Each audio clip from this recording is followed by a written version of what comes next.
Earth year 223. In the wake of the final war known as the Great Destruction, mankind was forced underground.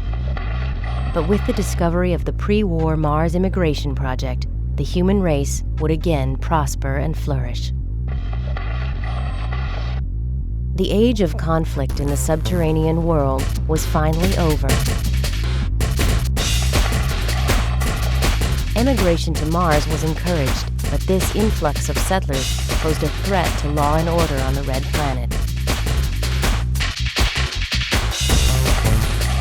Corporations that were all-powerful during the subterranean era lost their foothold when the government was created. But with a new planet, ripe for exploration, they discovered opportunities to regain their strength.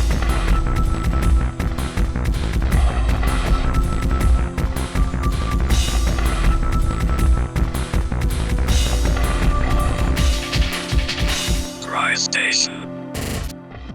Your play.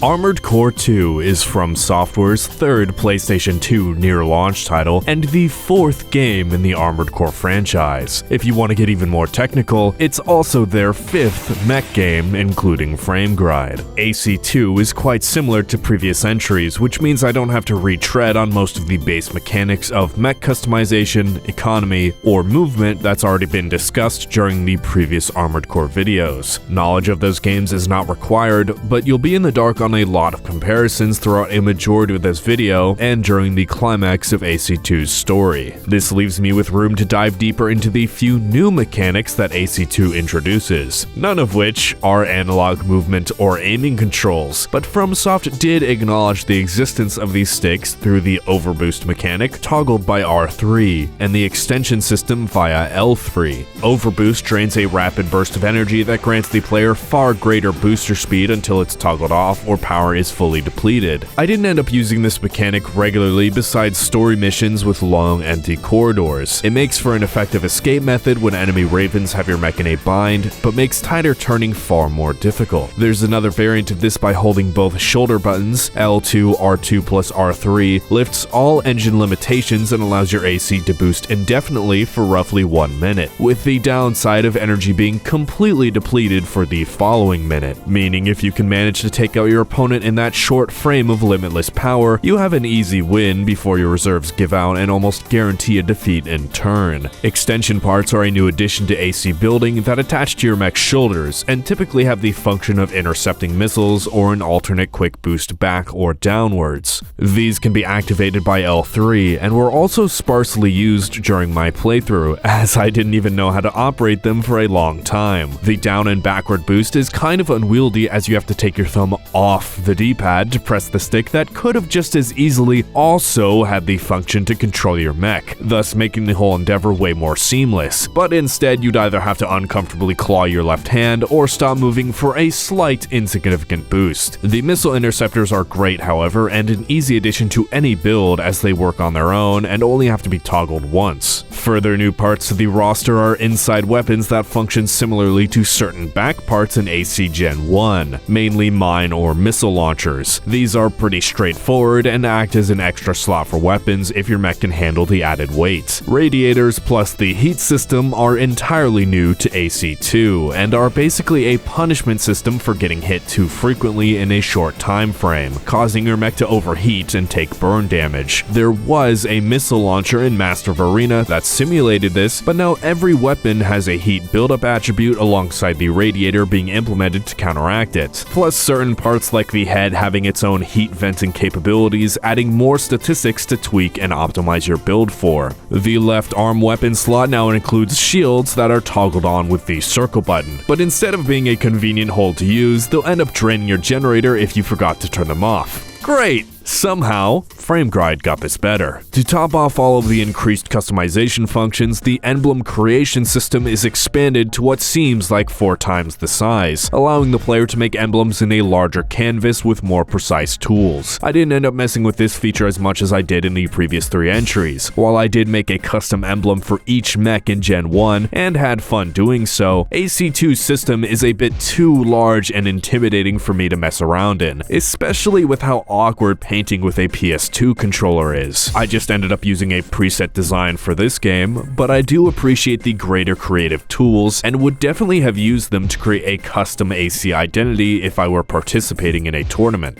That does it for the basic gameplay changes, and now we can dive straight into the story and arena. Originally, while writing this segment, I had no evidence for when AC2 actually takes place in relation to the earlier titles, as no game's intro or manual stated the Earth year before. However, I rediscovered an old AC2 promo video stating 67 years after, what I can assume is Master of Arena, giving a solid enough timeline. Even without this knowledge, it does seem implied that AC2 takes place significantly after the original trilogy, given humanity has now expanded to Mars and is able to live on Earth well enough to fund an Earth government and establish footing on another planet, which would take a lot of time given humans couldn't even live above ground during AC1's events. Chrome and Murakumo fell a long time ago, but not before Murakumo initially set up the Mars terraforming project, given the old dome of Murakumo still present and abandoned. No corporation or organization from the subterranean era persisted onto the Red Planet, which is now home to new budding companies aggressively vying for power and repeating the same mistakes of Chrome and Murakumo. This leaves the general populace of Mars as collateral for the rising war between Emerald, Zeo Matrix, Balena Corp, and the Earth government's LCC. Emerald and Zeo are the two biggest corporations clashing against each other,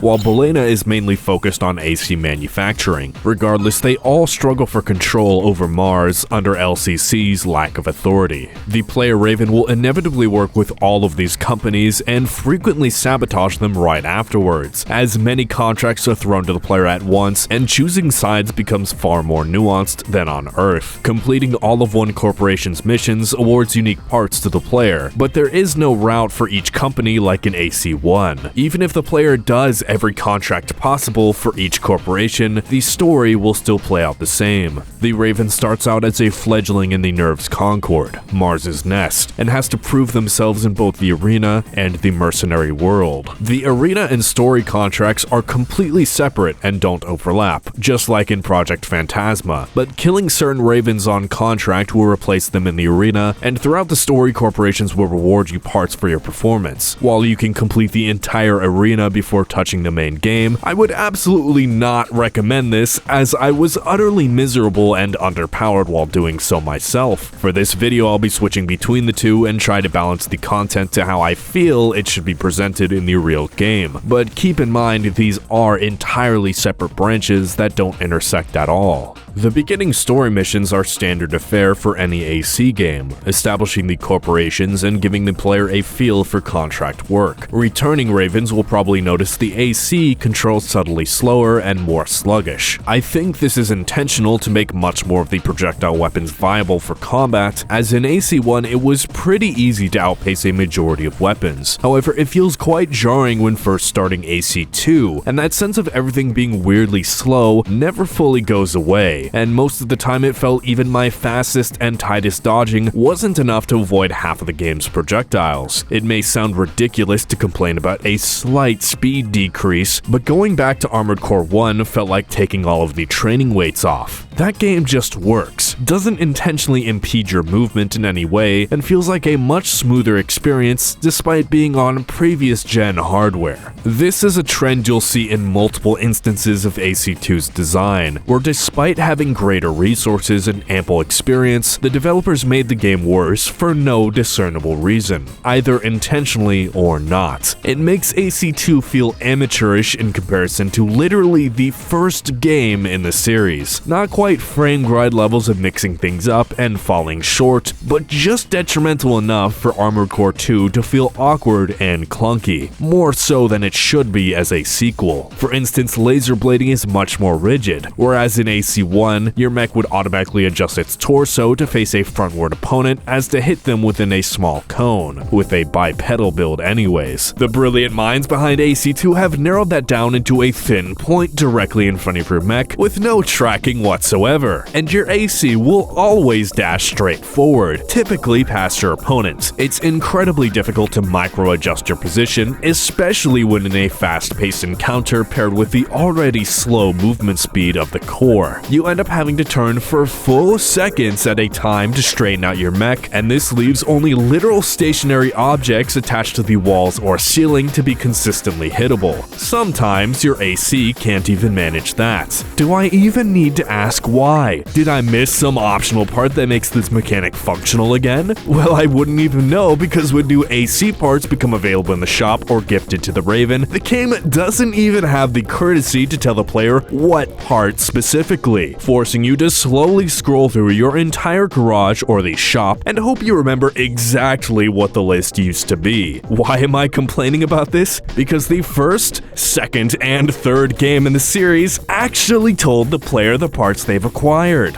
At least they've added arrows indicating if new parts are better or worse than your current equipment. Oh, but increased weight counts as a positive blue up arrow. Great. You remember free cam and first-person mode in all the previous games? Got it as well, as if the developers didn't want you to admire the beautiful, muddied textures of the environment and flat plastic cores.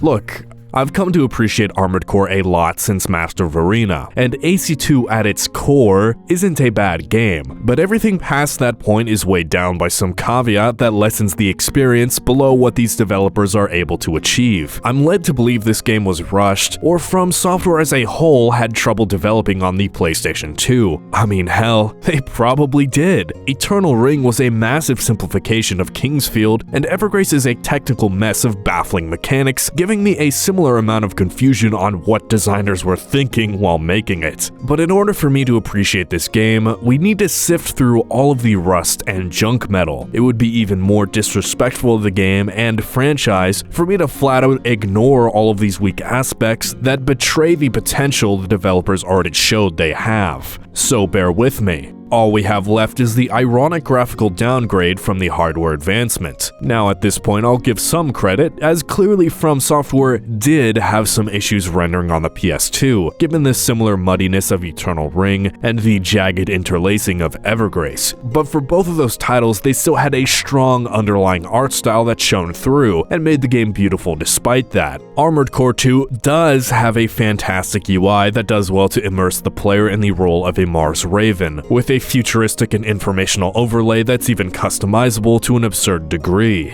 Winning potential in battle?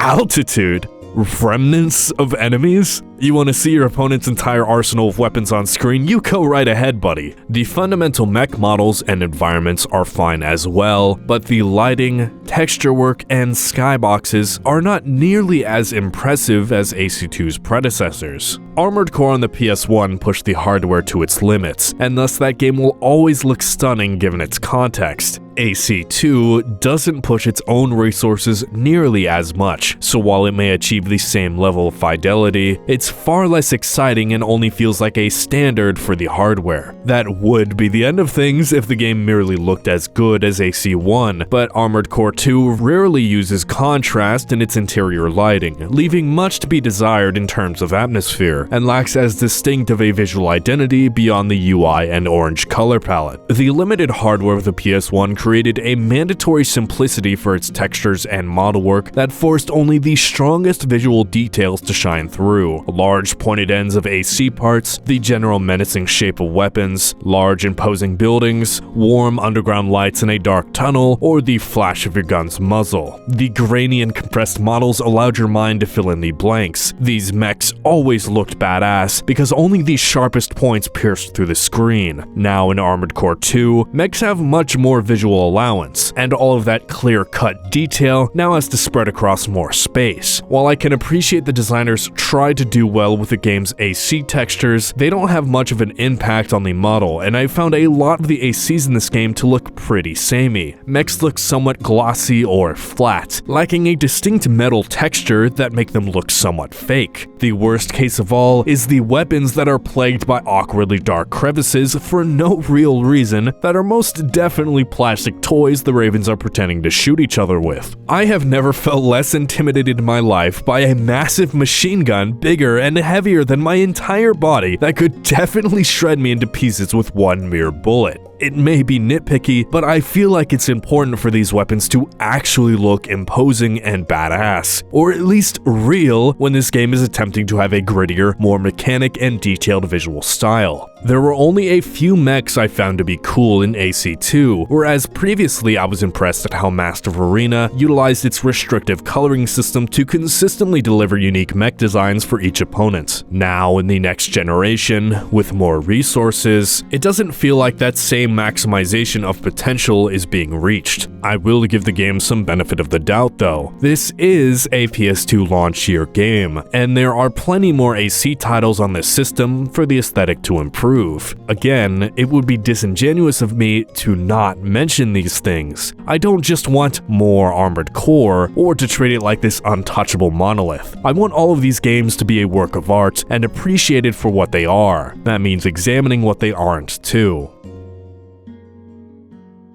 With all of that out of the way, we can finally touch on the story missions. For these sections, I'm going to go in branches of 10, while there are 36 story missions, and there will be some variations in what order each player gets through them. Only 30 contracts have to be completed to beat the game. Technically even less, because like in previous entries, many missions are failable while still allowing the player to continue. Instead of failable contracts being largely present at the end of the game as in AC1, there are a few odd jobs throughout that will result in a fail state, so saving often is recommended. As stated before, the first dozen contracts are pretty standard. Not much story development beyond establishing the corporations and a new threat dwelling on Mars called Disorder Units. These critters are somewhat reminiscent of the bioweapons of AC1. They are an ancient Mars organic tech of unknown origin that have recently been uncovered with links to Zeo Corp trying to control and transport them. Zeo was the first enterprise to expand onto Mars once the old terraforming project was discovered. They ran as the strongest corporation, just slightly over their competitors due to their head start. It seems that Zeo will use any means necessary to retain that foothold.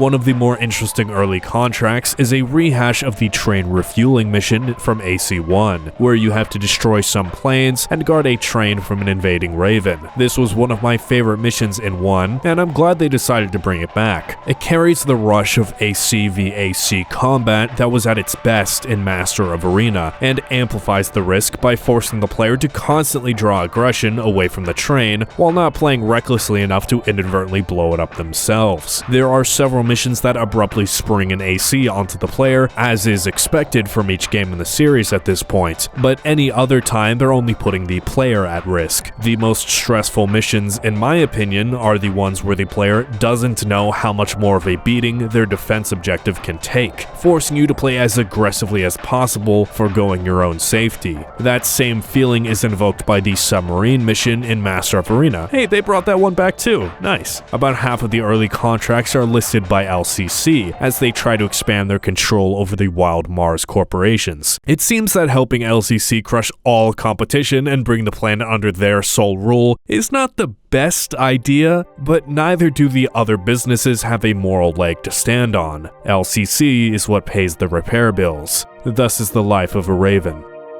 If aiding warmongering megacorps isn't your cup of tea, there's always the arena to fund your mecha addiction without any of the downsides of repair or ammo cost, as has been standard from the arena's inception in Project Phantasma. The start of the arena is incredibly simple and easy to allow new players to learn the movement tech for fighting fellow Ravens. There is, however, a few steep roadblocks telegraphed to the player via mail, and just fighting these opponents, the sudden jump in difficulty is clear, but not impossible to overcome. This does give the player an opportunity to hop between modes when hitting a wall in the other, but doesn't create a strict barrier that requires progression in the story to pass like in Master of Arena. Personally though, I loved the blend of arena and contracts in MOA. It created a refreshing flow to gameplay where neither aspect overstayed their welcome. Grinding through 49 arena opponents does get quite grating over time, especially when the last dozen are intentionally stacked against the player player with excessively overweight builds, strapped with every rocket launcher imaginable and each Human Plus upgrade. Missions break up the monotony of arena fights, and in turn, arena battles add excitement to the story mode. In Master of Arena, they were in perfect harmony, but in AC2, they've been separated once again, throwing off the gameplay balance. Of course, it's up for the player to determine how they want to handle both modes to make it fun. But for me, coming out of MOA, where progressing in the arena removed uncompleted contracts, I had no idea whether or not they were connected until committing to a path. It's not a major issue, but it did influence how I felt about the arena, becoming progressively more and more like a chore as it went on. Fundamentally though, it's not much different from how Project Phantasma felt, with its quickly ramping difficulty, devolving into a gauntlet of dual laser cannon ACs, one after the other. AC2's arena is not unbalanced compared to others in the series. The slower movement speed does make the whole of combat feel more difficult overall though. For AC2, I started out with a biped leg build, as I ended off Master of Arena with, but this generation I adapted to reverse joints for the first time in the series. I found them to function roughly the same as standard legs did back in Gen 1. In those entries, boosting off the ground was very smooth with nearly no delay, and AC2's regular legs felt slightly slower in that regard. The playstyle I've adapted over the course of Gen 1 prioritized being in the air as often as possible, since even just maintaining momentum in the air is faster than walking and more energy efficient than boosting on the ground. The method is to constantly double tap boost every few seconds to shoot the AC diagonally each time I contact the ground for a moment. This grants me a small boost of speed while maintaining full energy for weapons or escaping. I found this to be the most fun movement tech, being reliably effective at dodging projectiles in combination with frequent direction changes. It became less efficient in AC2, where either bullet speed on weapons got buffed or FCS tracking became more sophisticated to lead shots better. Either way, I adapted with harsher direction switches and overboost, but again the movement speed penalty further dampened this strategy, and even with the fastest boosters money could buy, which admittedly weren't the fastest period because I was doing all of this before any story missions, I found myself getting hit by around half of projectiles overall, which started to become a problem in the last third of the arena. The early battles in the arena aren't very rewarding, offering a pitiful sum of credits, far less than even a basic contract would offer, with the offset of costing the Raven absolutely nothing. I would still consider the first dozen or so opponents worth doing at the start of the game, granting enough money for the player to buy maybe a weapon, which offers a simple kickstart to their build. I would certainly not recommend doing the entire arena before any story missions like I did, because your maximum power level on just the basic shop equipment alone is significantly lower than at the end of the story. Many parts unlock in the shop with story progression alongside powerful hidden items during missions that have been a staple of the series, including the Karasawa and Moonlight Laser Blade. These greatly help even out the playing field, especially without Human Plus upgrades against the top 10 Ravens. The only other incentive for the Raven to topple the competition, besides money, is the prestigious title of Ninebreaker, an honor for only the very best who usurp rank 1. Although Nineball is gone at this point in history, being the strongest Raven at the inception of the arena has certainly cemented him in legend, the truth of his identity being long forgotten. Ravens yet again strive to be like him, or break him.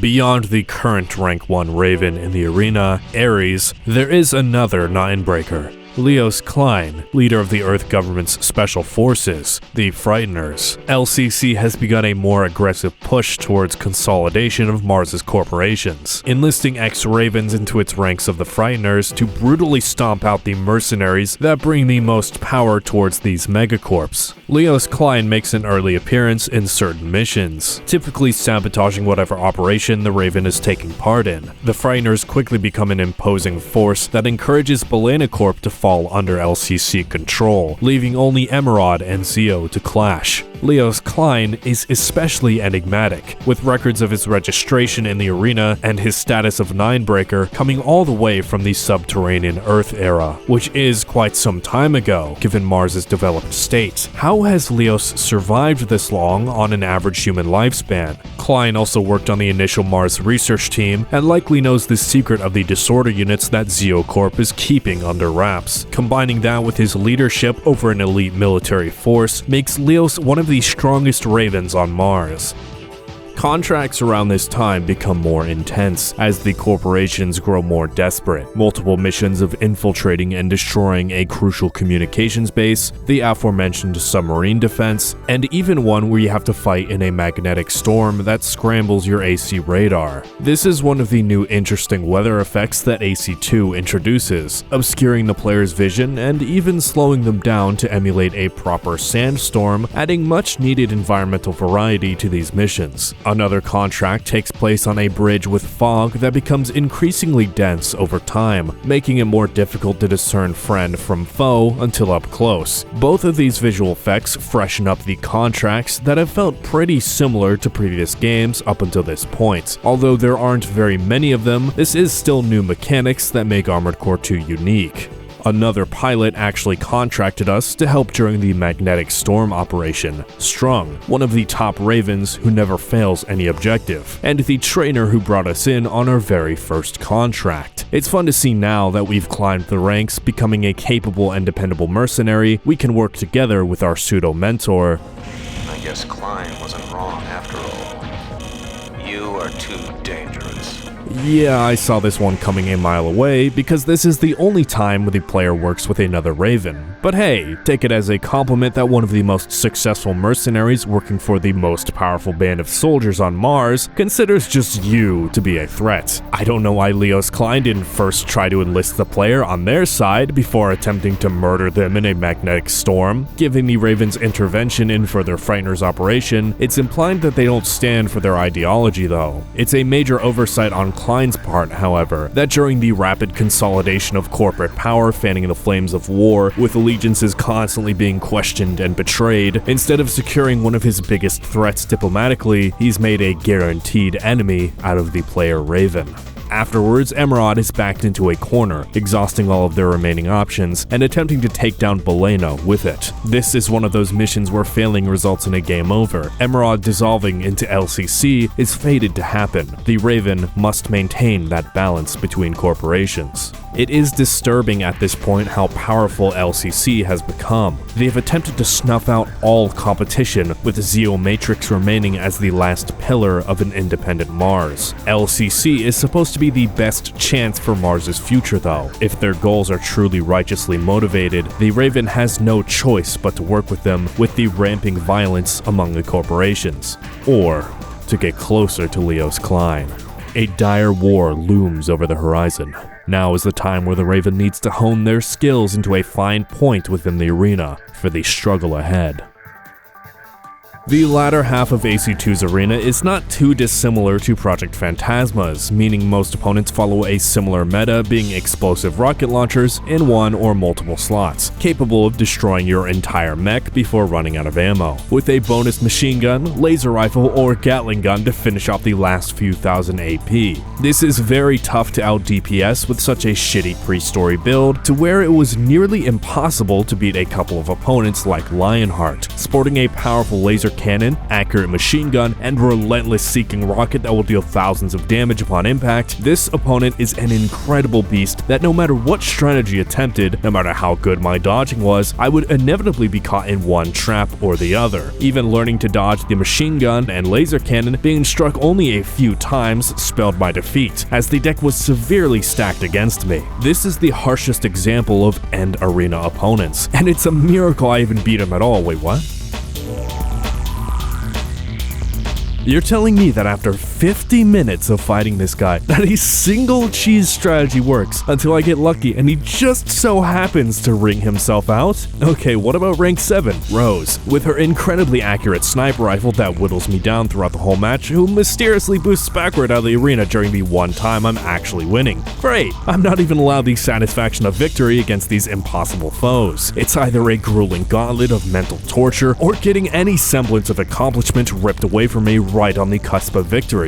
Get good? Well, I tried. I couldn't even fight some of these ACs for long enough to counterplay. My greatest advantage against these AI opponents was that I wasn't, in fact, a complete imbecile that overboosts out of the arena. This happens far more often in AC2 than any previous game, where I thought it was completely impossible for the AI Ravens to leave the mission zone, as it only happened a single time across multiple playthroughs of each PS1 entry, that being a late replay of Master of Arena. I don't even think I should comment on the difficulty, judging by how inconsistent my experience was, and how under-geared my AC had been for the whole endeavor. At least let it be known that it is possible to complete the entire arena with a poorly optimized mech and only starter shop parts, but only the hardest opponents I was able to defeat while taking advantage of buggy AI tracking or their bizarre movement patterns, which was definitely not my intention when starting this game. No doubt some will be upset over the inadvertent cheese veil strategies, but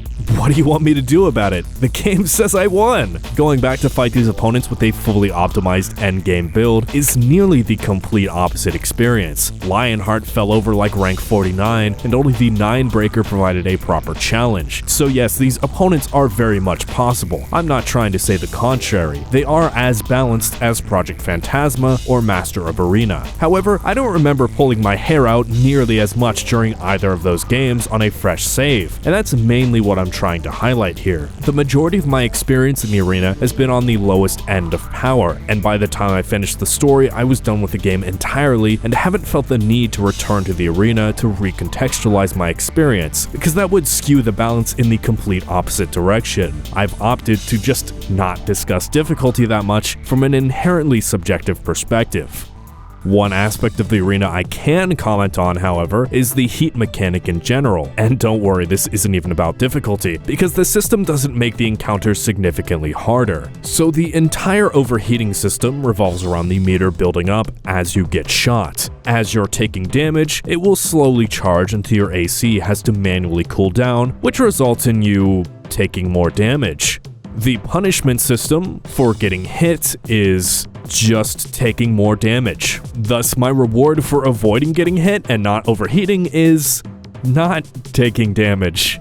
Are you getting the picture here? There is nothing new to work around that this system adds. The player was already well enough incentivized to not get hit because, well, they'll die. All this mechanic accomplishes is harsher punishment for losing or making a landslide victory gain even more momentum. I don't think this does well to balance the game competitively for the real tournaments that were played for this game and its predecessors. A better player that can hit more often is only going to steamroll more opponents. Even if you don't care about that and love watching your opposing AC's AP rapidly decline after hitting the threshold, which is admittedly pretty satisfying, the system could have been so much more. Tell me why the heat mechanic is not revolved around any of your own components generating heat. Why would the boosters not be a massive temperature source that needed to be managed by the player alongside their energy? I guess this could be because managing power is difficult enough for players that spam their boosters, which is exactly why they should be producing heat. Being an annoying little shit with your sniper rifle and flying 30 meters above me is not an enjoyable or skillful PvP experience, and you should be punished for it. Human plus builds especially end up using barely any energy. This would be the perfect opportunity to prevent Ravens from being able to boost forever and cheese AI opponents that can't handle the sheer verticality. There was so much potential for this entirely new mechanic to be able to influence movement and strategy, but instead, AC2 implements heat as a redundant punishment system with no additional mechanical management to increase the skill ceiling of the game.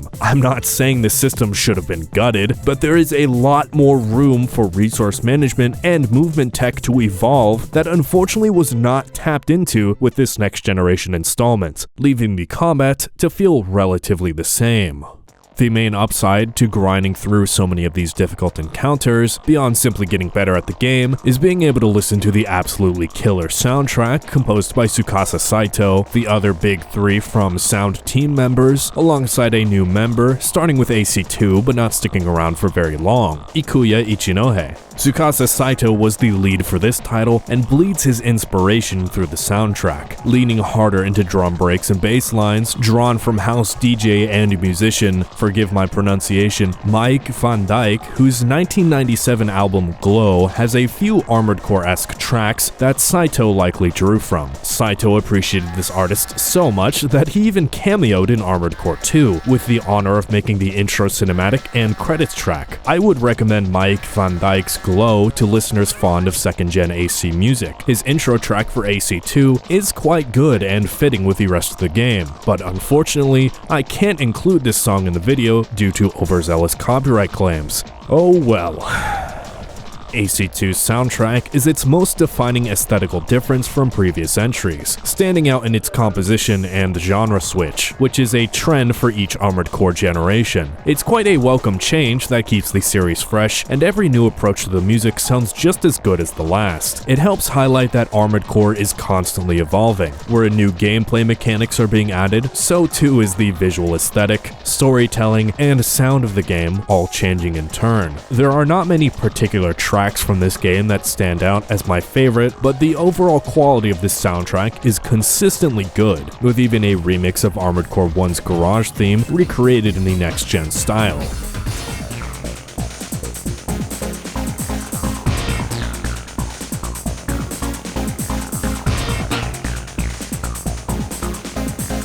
The corporate clash on Mars boils over as the Raven climbs the ranks of the arena. Zeo Matrix's Mars division has gone off the rails and cut off all contact with their Earth partners. As the last company to stand against LCC, they struggle to maintain their control while throwing out every remaining resource. The Raven is contracted to take down their massive disorder unit stored underground that would have wrecked civilians and corporations alike on the surface. Backed into a corner, they lash out like a wounded animal by launching missiles at major cities that the Raven yet again has to put a stop to. With crisis after subsequent crisis averted, LCC takes the reign over Mars and enacts its Earth laws over the corporations. With LCC's claims of unifying the planet, soon Ravens won't be needed to maintain the balance of corporate war. Perhaps Mars can live in peace after all, although LCC used dubious means to achieve this goal, enlisting the Frighteners to eliminate competition and enact a terrifying peace born from fear. But alas, as just another mercenary with no political power, what is a Raven to do other than be at the whims of just another oligarch? Our last mission is to guard the spaceport LCC's Earth Director is arriving in. After this, a world free from Ravens. Commencing operation. We'll take over the airport. Destroy all enemy forces. Corporations, the government, LCC. We Ravens have too many restrictions. Those who wish to create a world where Ravens are totally free, come with me. Leos Klein, leader of these special forces, has effectively taken control of Mars and captured the hearts of Ravens, resulting in little to no opposition. Those who could possibly stand up to Klein have already been killed in this long game of chess, or are actively fighting by his side. This leaves our Raven as one of the last hopes. This is the path we've chosen ever since Strung's betrayal. We begin by recapturing Zeo City, continuing to take down these special forces until Klein is located within the Mars orbit elevator, the integral pillar of the planet, maintaining a link to Earth that must not fall in this war.